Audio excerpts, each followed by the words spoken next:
지난 수요일에는 출애굽한 이스라엘 백성들이 그 홍해 바다를 앞에 두고 뒤에 있는 애국 군대가 쫓아오는, 그래서 정말 절체절명의 위기 가운데 있을 때 하나님께서 놀라운 기적으로 바다를 가르게 하시고 그 마른 땅으로 바다를 건너게 하신 그 기적의 말씀을 우리가 지난 수요일 시간에 우리가 같이 말씀을 보았습니다. 이렇게 놀라운 기적을 체험한 이스라엘 백성들의 마음이 어땠을까요? 당연히 놀랍고 신비롭죠. 또 두렵기도 할 겁니다. 어떻게 이럴 일이. 그러면서도 어떻게 해요? 정말 죽을 수밖에 없었던 위기잖아요. 도망갈 수도 없고 뒤에 내부 군대가 쫓아오고. 그런데 하나님께서 기적같이 건져주셔서 생명을 살려주셨으니까 얼마나 감사하고 기쁘고 감격스럽겠습니까? 그렇게 기쁘고 감사한 날에 노래가 빠질 수 없잖아요.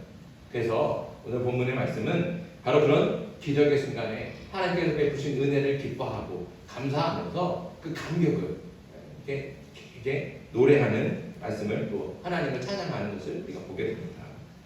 자, 오늘 말씀에 노래는 두 개가 나옵니다. 앞에 있는 것은 모세와 이스라엘 백성들의 노래고, 뒤에 이제 짧게 나오는 것 21절에는 미리암과 여인들의 노래죠. 그래서 두 개가 나오는데, 우리가 이 노래가 이 출애굽기에 기록된 순서상에 보면 모세의 노래, 이제 앞에 있는 것을 통상적으로 모세의 노래라고 하고 뒤에 것을 이제 미리암의 노래다 이렇게 얘기합니다. 근데 이제 순서를 보면 모세의 노래가 앞에 있죠. 앞에 있고 미리암의 노래가 뒤에 있어서 마치 모세의 노래가 먼저 기록이 되고 나중에 미리암의 노래가 기록된 것처럼 볼 수 있습니다. 그런데 우리가 학자들이 연구한 결과를 보면 이게 뒤바뀌어 있다는 거죠. 미리암의 노래가 먼저 기록이 됐고 모세의 노래는 나중에 기록이 됐다, 이렇게 이제 보고 있습니다. 그래서 우리가 성경을 볼 때 좀 유의해서 봐야 될 것은 우리 출애굽뿐만 아니라 성경의 다른 부분들도 반드시 이게 시간 순서대로만 정확하게 기록이 된 것은 아니라는 것을 여러분들이 꼭 기억해야 됩니다. 그 부분을 쓰거나 때때로는 그것을 묶어서 편집하는 사람들의 어떤 생각이나 의도에 따라서 시간의 순서가 앞뒤가 바뀔 수가 있다는 것이죠. 그런 것들이 종종 있습니다. 예를 들면 마태복음, 마가복음, 누가복음을 공관복음이라고 해요.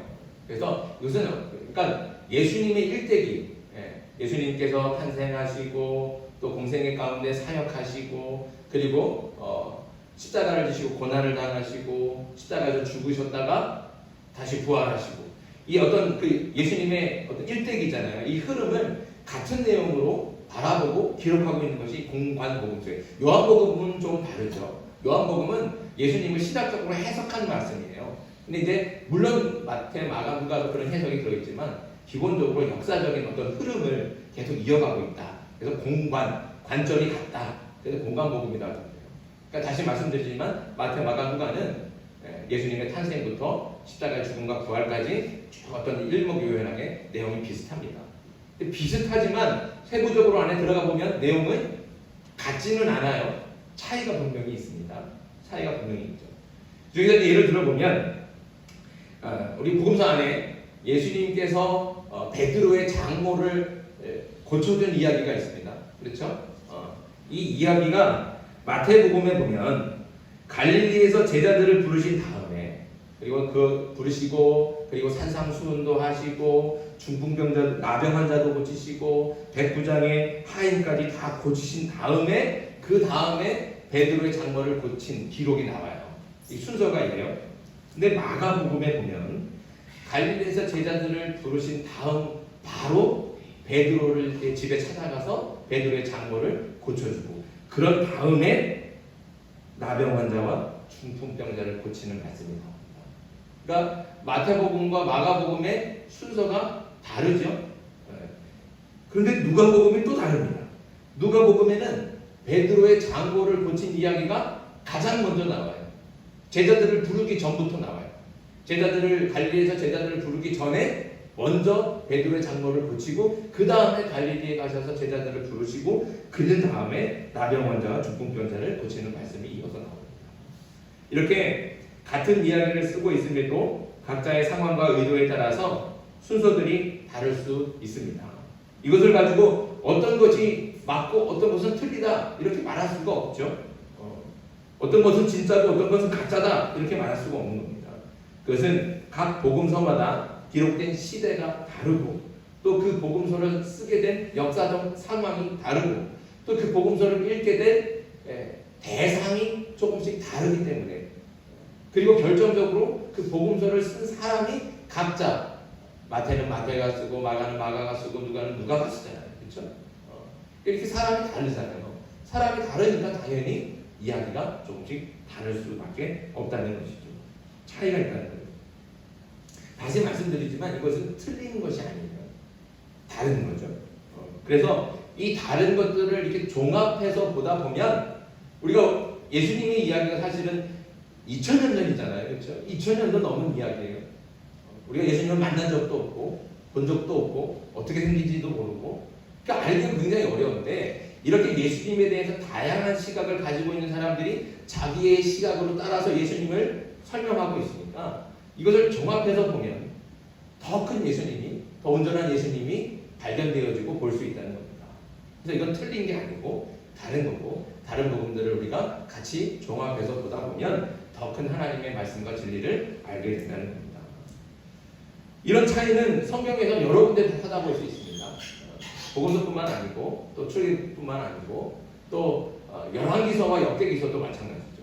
같은 이스라엘의 왕에 대해서 말씀하고 있는데 열왕기와 역대기는 특별히 입장이 달라요. 견해가 달라요. 그래서 같은 왕을 얘기하는데도 열왕기와 역대기가 평가가 다르거든요. 그런 부분들이 분명히 있습니다. 이렇게 다른 부분들이 있다는 것.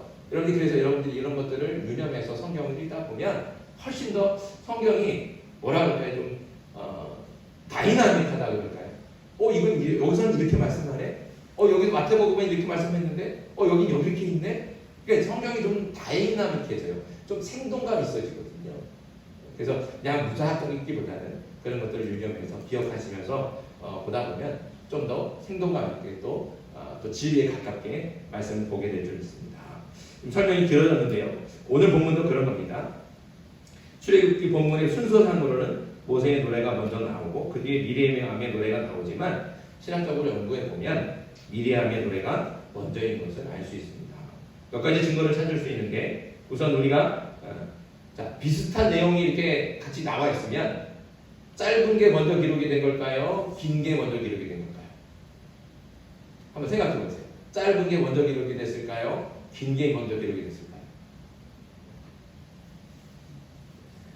짧은 게 먼저 기록이 된 거예요. 짧은 게 먼저 기록이 되고 길어진 거는 그 짧은 걸 보면서 나중에 기록하는 사람들이 자꾸 뭘 첨가하는 거예요. 이것도 첨가하고 여기 이것도 넣었으면 좋겠다, 저것도 넣었으면 좋겠다. 그러면서 내용이 길어지는 거거든요. 그래서 짧은 것과 긴 것 내용이 비슷한데 어떤 게 먼저 기록이 됐을까? 보면 짧은 게 먼저 기록이 된 겁니다. 그걸 기억하시면 돼요. 자, 여러분들 아까 복음서 얘기했는데 마태, 마가, 누가 이 세 복음서 중에 요한복음서까지 쳐더라도 이 네 복음서 중에서 어떤 복음서가 가장 먼저 기록이 됐을까요? 그러려면 뭘 보면 된다고요? 분량을 보면 돼요. 자, 복음서 중에서 가장 짧은 복음서가 뭐예요? 마가복음이 짧아요. 마가복음이 분량이 가장 짧아요. 그래서 보면 마가복음이 가장 먼저 기록이 된 거예요. 마가복음이 가장 먼저 기록이 되고 마태나 누가나 요한은 다 마가복음을 자료로 참고하고 있어요. 자료로 참고하면서 그렇게 복음서를 쓰고 있는 게 마태, 누가, 요한복음입니다. 그래서 여러분이 짧은 것과 긴 것 중에 짧은 것이 먼저 기록이 된 것이다. 이걸 기억하시면 되고 또 오늘 말씀에 여러 가지 증거들이 있는데 내용적으로 봐도 미리암의 노래가 이렇게 시작하죠. 너희는 여호와를 찬양하라. 그렇죠? 21절에 보면 너희는 여호와를 찬송하라. 이렇게 기록합니다. 이렇게 말하자면 찬송을 명령하는 거죠. 너희는 여호와를 찬송하라. 그리고 모세의 노래는 어떻게 해요? 내가 여호와를 찬송하리니. 그러니까 이 명령, 찬양하라 하는 이 명령의 말씀에 화답하는 거예요. 내가 이렇게 찬송합니다 하고 화답하는 것이죠. 그러니 어떤 노래가 먼저 나오겠습니까? 당연히 명령하는 노래가 먼저 있겠죠. 그리고 결정적으로 모세의 노래를 보면 13절부터 18절까지는 어떤 내용이냐면 이스라엘 백성들이 광야를 다 지나서 가나안 땅에 들어갈 때의 이야기가 나오거든요. 그래서 거기에 누가 나옵니까? 블레셋이 나오고 에돔이 나오고 모압이 나오고 가나안 족속이 나오잖아요. 그러니까 이런 것들을 보면 이 모세의 노래는 아주 후대, 그러니까 미리암의 노래는 우리가 말씀을 보지만 19절과 20절을 보지만 미리암이 그렇게 바다를 건너서 마른 땅을 건너서 나올 때 소고 치면서 북치면서 나오면서 부른 노래가 미리암의 노래예요. 그런데 나중에 가나안에 이스라엘 백성이 다 들어가고 정착한 후에 그 미리암의 노래를 들으면서 이렇게 좀 더 첨가해서 쓰여진 것이 모세의 노래다, 이렇게 알 수 있게 되는 겁니다. 이렇게 성경에는 성경을 기록한 사람이나 역사적 상황, 또 특별한 의도와 계획을 가지고 사건이나 혹은 책이 배열되고 편집되고 있는 것을 여러분들이 기억하고 성경을 읽어야 됩니다. 그렇다고 그런 의도나 이유를 우리가 정확히 알 수 있느냐? 그건 또 아니에요. 이게 뭐 완전한 자료가 있는 것은 아니기 때문에 정확히 알 수는 없습니다. 그러니까 모를 때는 어떻게 해요? 그냥 모르는 대로 그냥 일하고 넘어가야 되는 거죠. 그래서 여러분들이 좀 오해하지 말아야 될 것은 그렇다고 성경이 사람의 의도와 계획으로만 지어진 것이냐, 쓰여진 것이냐, 그건 결코 아닙니다. 성경은 누가 쓰셨습니까? 하나님의 감동으로 씁니다. 하나님의 감동으로 쓰여진 하나님의 말씀이 바로 성경입니다. 이거는 사람의 의도를 가지고 쓴 사람의 이야기가 아니에요. 하나님의 말씀이죠. 그래서 그 모든 사람이 행하는 그런 사람이 이렇게 편집하고 또 이렇게 순서를 바꾸고 이런 의도와 계획들은 모두가 다 하나님의 섭리 안에 있는 거예요. 그래서 우리가 이것을 꼭 기억해야 됩니다. 그래서 하나님의 섭리 안에서 하나님의 감동으로 쓰여진 것이 하나님의 말씀입니다. 그래서 성경은 살아있는 하나님의 말씀입니다. 여러분들이 꼭 이것을 기억하고 말씀을 묵상하면서 그 말씀 속의 진리를 발견하고 하나님의 은혜를 또 체험할 수 있기를 바랍니다. 오늘 그 살아있는 하나님의 말씀이 들려주시는 은혜를 우리 함께 나누기를 원합니다. 자, 오늘 모세의 노래 중에서 2절 말씀을 한번 보겠습니다. 2절 말씀 우리 같이 한번 읽겠습니다. 2절 시작. 여호와는 나의 힘이요 노래시며 나의 구원이시로다. 그는 나의 하나님이시니 내가 그를 찬송할 것이요 내 아버지 하나님이시니 내가 그를 높이시로다. 아멘. 자, 여기 2절 가운데서 계속 반복하는 말씀이 있죠. 나, 내, 이게 무려 6번 나옵니다. 그렇죠? 나의 하나님이요 나의 구원이요 나의 하나님이시요 또 내가 그를 찬송할 것이고 내 아버지 하나님이 내가 그를 높이리다. 그래서 나, 내 이런 같은 말이 6번 반복이 되고 있습니다. 이것은 이스라엘과 하나님과의 특별한 관계를 강조하는 겁니다. 여기서 나는 모세만 가르치는 게 아니라 이스라엘 민족 전체를 가르치는 거예요. 이스라엘 민족 전체가 하나님과의 어떤 관계를 맺고 있는지를 잘 보여주고 있는 게 바로 이 말씀이라는 것이죠. 특별히 이스라엘 백성들이 하나님을 나의 하나님이라고 부르는 것은 그들이 하나님으로 인해서 느끼는 자부심, 이게 굉장히 크다는 거예요. 하나님은 나의 하나님이다. 그 안에는 하나님으로부터 느끼는 그 자부심이 강하다는 것이죠. 이걸 어떻게 알 수 있을까? 그러니까 우리가 어떤 아버지가 능력이 대단한 아버지가 있어요. 그 아들이 그 아버지를 자랑해요. 그럴 때 어떻게 해요? 내 아빠야, 우리 아빠야, 이렇게 말하지 않습니까? 그 안에는 뭐야? 그 아버지에 대한 그 신뢰와 사랑과 그 자부심, 자랑이 가득한 거예요. 내 아빠야, 우리 아빠야. 자녀들도 마찬가지잖아요. 자녀들이 자랑스러운 자녀들 어디 나오고 그러면은 내 딸이야, 내 아들이야, 이렇게 말하지 않습니까? 다 이렇게 얘기해요. 그러니까 그 안에는 내 딸이야, 내 아버지야, 내 아빠야 라고 하는 말 속에는 그 관계가, 부모와 자식 간의 관계가 그만큼 신뢰하고 사랑하고 또 자랑스러워하고 자부심을 가지고 있다는 거예요. 그게 아주 강력하다는 것이죠. 이스라엘이 하나님을 향해서 나의 하나님이라고 부르는 것도 마찬가지입니다. 사실 이스라엘 민족은 역사 속에서 존재했던 여러 민족들, 다른 강력하고 또 부강했던 그런 나라 민족들과 비교해 보면 이스라엘은 굉장히 보잘것없잖아요. 이스라엘은요 힘도 약해요. 그래갖고 영토나 또 이렇게 어떤 세력을 보면 굉장히 작은 나라거든요. 이스라엘이라고 하는 나라 자체가 길목에 다 끼어갖고 지상학적으로 여기 이집트 문명과 저 위에 메소포타미아 문명 그 사이에 놓여갖고 아주 조그만 나라인데 그냥 대부분의 나라 다윗 때를 빼고는 대부분의 시간을 강대국들에게 비협당하고 협박당하고 빼앗기고 그걸 괴롭힘 당하는 그런 약소국이었습니다. 이스라엘은 그런 나라였어요. 그럼에도 이스라엘이 그 어떤 민족보다도 강한 자부심을 가질 수 있었던 것은 그들이 만왕의 왕 되시고 창조주 되신 그 하나님, 그 하나님께서 선택받은 백성이라는 이런 확실한 믿음이 있었기 때문에 그렇습니다. 특히 본문은 이스라엘 백성은 당시로서는 어떻게 해요? 가장 강력했던 애국 군대, 그 애국 군대를 단 한순간에 하나님께서 수장시키신 것을 직접 눈으로 본 거예요. 체험하지 않았습니까? 그러면서 그 하나님, 그 위대하신 하나님이, 그 전능하신 하나님이, 그 강력하신 하나님이 아주 보잘것없는 이스라엘 자신들과 함께 하고 있다는 믿음. 그 하나님이 함께 하셔서 자신들을 지켜주시고 구원하시고 도와주신다는 그 놀라운 감격으로 지금 이 노래를 부르고 있다는 것이죠. 그래서 이렇게 자랑스럽게 선포하는 겁니다. 그 하나님이 너무 강력하시고 그 놀라우신 그 하나님이 바로 나의 하나님이시다. 나의 구원자시다. 아주 자신있게 자부심을 가지고 선포하고 있다는 것이죠.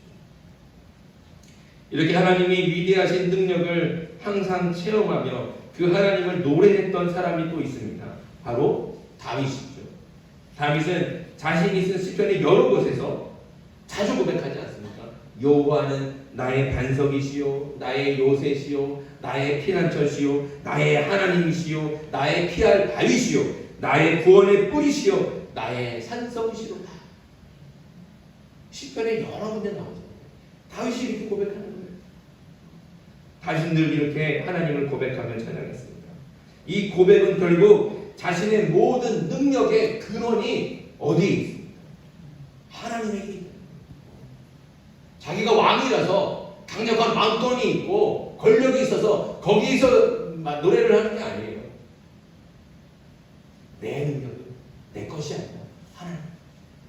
내 힘의 모든 근원은 나에게서 오는 게 아니다. 내 가정에서 오는 것도 아니고 내 가문에서 오는 것도 아니고 오직 하나님에게서 시작입니다. 그러니까 하나님은 나의 반석이시오 나의 구원이시오 나의 피난처시오 나의 산성이시오 이렇게 나의 하나님이시라고 고백하고 노래하는 겁니다.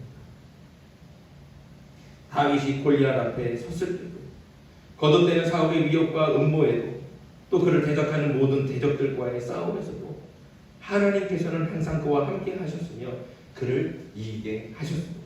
그래서 다윗에게 있어서 하나님이 함께 하신다는 사실은 그의 자부심과 자신감의 원동력이 되었고 그로 인해서 기쁘고 평안할 때뿐만 아니라 고난과 시련 속에서도 하나님이 함께 하심을 믿기 때문에 그래서 감사로 고백하고 또 하나님을 찬양하고 노래할 수 있었던 겁니다. 오늘날 하나님의 백성으로 부르심을 받은 저와 여러분들 우리도 마찬가지죠. 우리가 무슨 특별한 공로가 있습니까? 우리가 남들보다 뭐 뛰어난 지혜가 있고 능력이 있습니까? 우리는 그런 능력이 없잖아요. 다 비교해보면 우리는 보잘 것도 없어요. 오히려 우리는 율법에 의하면 구원받지 못할 이방인이고 세상에서는 미련한 자였고 약한 자였고 천하고 멸시받는 자였습니다. 그런데도 우리가 하나님 앞에서 의롭다 하심을 얻고 하나님의 나라를 상속받는 하나님의 자녀가 될 수 있는 것은 그것은 하나님의 은혜라. 하나님께서 이 땅에 예수님을 보내주셔서 그 십자가로 우리를 구속하셨기 때문입니다. 그러니까 우리의 자랑은 오직 하나님밖에 없어요. 예수님밖에 없어요. 그 예수님 덕분에 또 하나님 덕분에 하나님을 아버지라 부를 수 있는 은혜를 받았습니다. 비록 세상에서는 이것이 아무것도 아니죠. 뭐 그런 거 하고 자랑하냐? 그 세상 사람들은 뭐 이해는 못해요. 그런 게 무슨 자랑거리냐고. 아무 가치가 없고 쓸모없는 것처럼 말하죠. 하지만 이 은혜를 경험한 우리에게는 그것이 우리의 모두가 되고 전부가 되는 줄 믿습니다. 우리에게는 하나님이 전부예요. 우리 능력의 근원이 하나님에게 있다. 우리 생명의 근원도 하나님에게 있다. 우리는 그 하나님을 믿고 의지해야 될 줄 믿습니다. 더 그런 것은 왜 그러냐? 오늘 말씀해 보면 자신만 알고 교만한 그런 세상의 모든 지혜와 능력은 반드시 하나님께서 심판하십니다. 자, 오늘 9절 말씀 보시죠. 9절 말씀. 자, 9절 말씀 같이 한번 읽어보겠습니다. 시작. 원수가 말하기를 내가 뒤쫓아 따라잡아 탈취물을 나누리라. 내가 그들로 말미암아 내 욕망을 채우리라. 내가 내 칼을 때리니 내 손이 그들을 멸하리라 하였다니. 이게 누가 하는 말이에요? 애굽의 군사와 바로 왕이 이렇게 얘기하는 거예요. 애굽은 당대의 가장 강력한 나라였습니다. 애굽의 병거와 말과 군사는 가장 강하고 무서운 존재였습니다. 그러니 당연히 애굽은 자신들은 바로는 무엇을 의지하겠습니까? 무엇을 믿겠습니까? 자신들의 칼을 믿는 거예요. 자신들의 병거를 믿고 군사를 믿는 거예요. 그 칼과 군대의 자부심과 자신감을 갖고 살아왔습니다. 그러니까 이스라엘을 쫓으면서 내 손이 그를 멸하리라 이렇게 자신 있게 말하고 있지 않습니까? 그들의 자신감은 자부심은 그들의 군대와 칼에 있어요. 그걸 믿고 가는 거예요. 하지만 그렇게 칼에 대해 자부심과 자신감을 가지고 있던 애국 군대는 어떻게 됐습니까? 10절 말씀 같이 읽습니다. 10절 시작. 주께서 바람을 일으키심에 덕분이 그들이 거센 물에 납같이 잠겼나이다. 아멘. 그렇게 칼을 믿고 자부심을 갖고 자랑스러워하면 내가 반드시 저 이스라엘을 반드시 멸하리다 말했던 이스라엘 백성은 한순간에 홍해바다 속으로 잠겨버렸습니다. 누가 한 일입니까? 이스라엘이 한 일입니까? 이스라엘이 계략을 잘 짜서 지혜롭게 해서 이런 일이 생긴 겁니까? 아니에요. 하나님이 하십니다. 처음부터 끝까지 오직 하나님의 계획과 능력으로 행하신 하나님의 역사라는 것이죠. 이스라엘은 능력이 없어요. 이스라엘은 힘이 없어요. 그러나 누가 함께 하십니까? 전능하신 하나님이 함께 하시는 줄 믿습니다.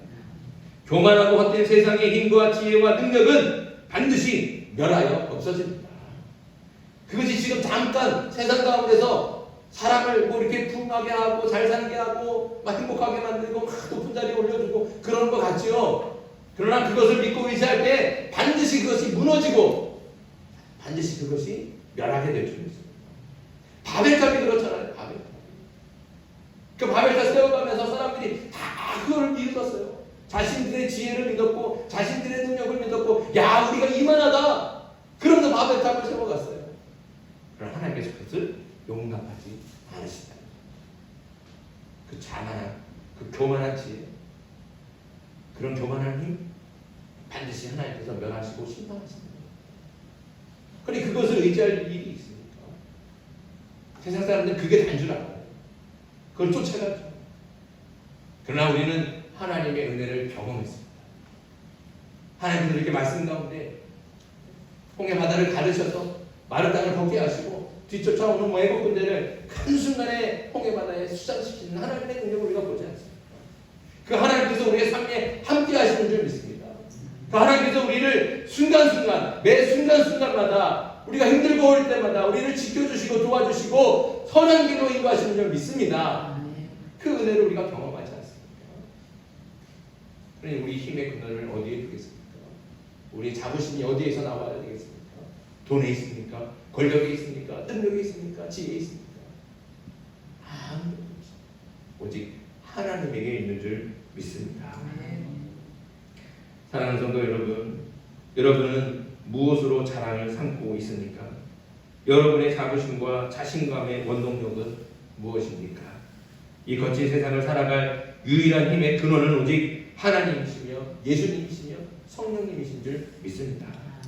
전능하신 하나님이 함께 하십니다. 전능하신 하나님을 나의 하나님으로 자신 있게 선포하고 자랑하면서 당당하게 세상을 이기며 사는 저와 여러분들에게 간절히 바랍니다. 또 하나님께서 우리를 어떻게 도우시고 인도하시는지 그 기적 같은 역사를 날마다 경험하면서 오늘 모세와 밀리암처럼 날마다 하나님을 찬양합니다. 하나님이 나의 하나님이십니다. 이렇게 자신 있게 찬양하고 노래할 수 있는 저와 여러분들이 되길 주님의 이름으로 축복합니다. 아멘. 네. 우리 에바다는 우리 12장